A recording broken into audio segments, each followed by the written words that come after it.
Whoopsie! Some little grandchildren, perhaps. I have no need for them to die. There's no way the guys in that tank heard this comment, so I have to assume it's just a huge coincidence that the cannons turn just after the bad guy mentions maybe killing civilians. Yggdrasil, tree of the world, guardian of wisdom and fate also. Schmidt looks at the wall decoration and says, yep, there's probably a secret snake eye I can push somewhere that will give me the Tesseract. Also, that's how you hide something you really want to hide, behind a gargantuan wood-carving wall display of a famous tree that symbolizes the guardian of wisdom and fate. Meet Steve Rogers, a grown man's head CGI'd onto a little boy's body. It's gonna look like we CGI'd the head of a full-grown man onto the body of a third grader. Funhouse mirror Chris Evans. Who cares? Play the movie already. Hey, you want to shut up? So none of these other people who were non-assholes and who were crying at the war newsreel stood up with the skinny guy against ignorant about projection guy? What a bunch of dick. Hey! The fuck? Does he have a homing device on Steve? Sergeant James Barnes, shipping out for England first thing tomorrow. Character fully states his own name to someone he already knows because even the screenwriters couldn't figure out how the fuck to introduce this guy after he appeared out of nowhere to save Steve. Collect scrap metal in my little red wagon. Why not? I'm not gonna sit in the factory, I don't- Bucky. Important scientist just happens to overhear an argument detailing the perfectness of Steve for the secret science project. Grenade!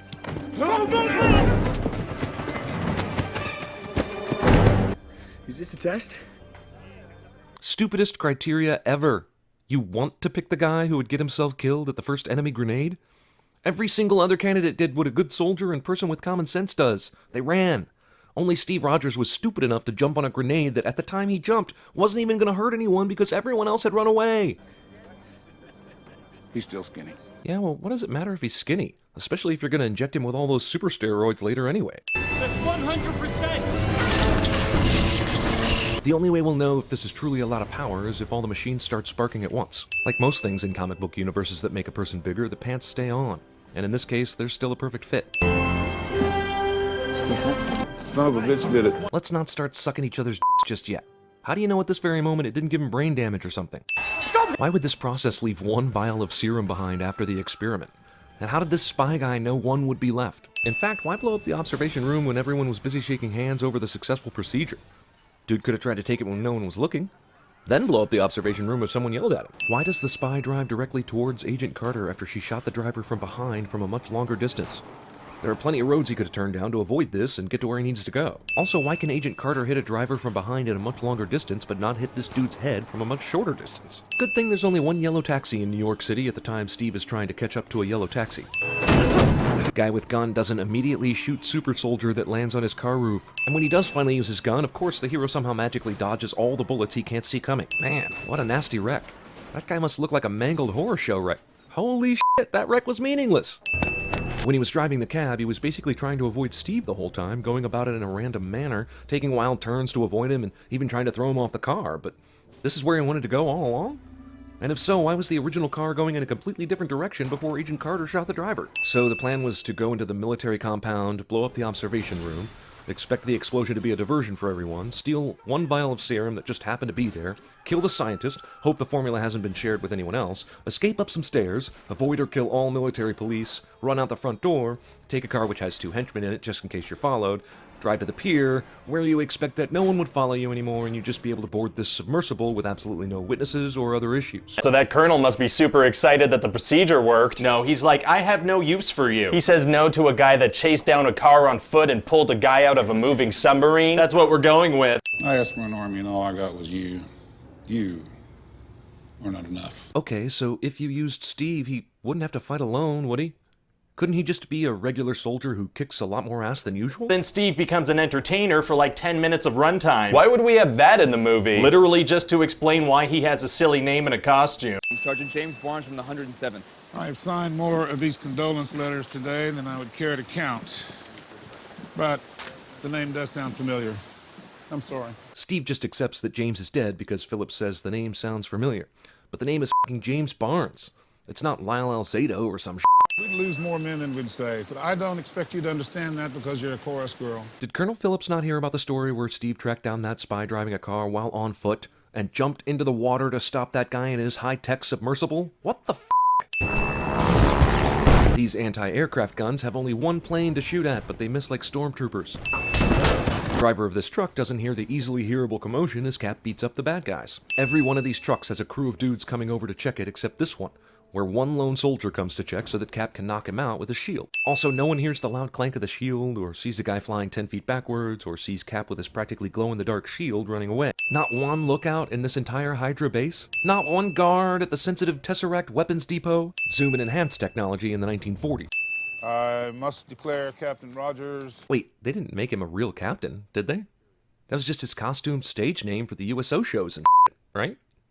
The only real soldiering he's done has been since he went AWOL off the base here to rescue his buddy, and no one could have promoted him to captain because of that shit yet. Stand tall for a superhero movie with an important message. It's what's on the inside that counts, except for when it comes to fighting or being respected. Look at that. He's making me cry. Or getting laid. Women aren't exactly lining up to dance with the guy they might step on. Yes, I think it works. Cute movie moment, but what the fuck? Actually, no, that's not even a cute movie moment. This crazy chick is a danger to others. Also, it's now officially even crazier that she couldn't kill the Hydra spy earlier. We're also gonna have a love story going on between Cap and this agent Peggy Carter. Wow, so how long are they together? Not at all, actually. They kiss once. Oh, well, in movies, I guess a single kiss does basically mean you're in love. True, although Cap is gonna kiss someone else in the movie. Oh, really? Yeah, and Peggy's gonna get super mad and shoot a gun at him. Oh my god, it's gonna be real romantic, if you say so. I guess none of these guys with the Odin guns that disintegrate people really want to use them. Man, they really let the newsreel guys get up close to top secret information. Since when do these weapons need time to build up energy? When we first saw them, they could fire at will. Now it has a delay? Sure, guys, shoot at the shield and not the butt. Sure, just run up real close to Captain America instead of standing at a safe distance and firing your disintegration gun. In what world does this make sense? When the power of Odin doesn't work, try flamethrowers. Okay, when he gets here, I'll do my hands like this, and you do your hands the same. And on the count of 3, we'll catch him with a fence of fire. Or we could just burn him. Isn't that the purpose of having flamethrower arms? They wanted to kill him before, but now they've come to their senses and just want to take him prisoner.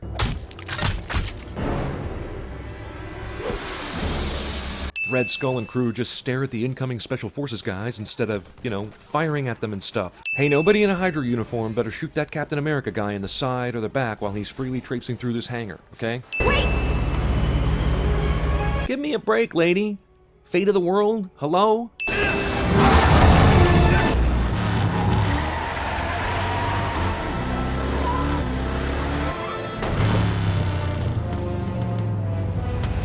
Physics. Even with the advantage, Red Skull aims for the fucking shield. Yeah, we're just gonna have him make, the most unnecessary sacrifice ever. What do you mean? Well, he's gonna be in a plane that has bombs in it, so he's gonna crash it into a frozen ocean. Right, seems unnecessary to be in the plane when it crashes. Why can't he just parachute out the back of this plane? Or jump when it gets close to the ground? He's fucking superhuman.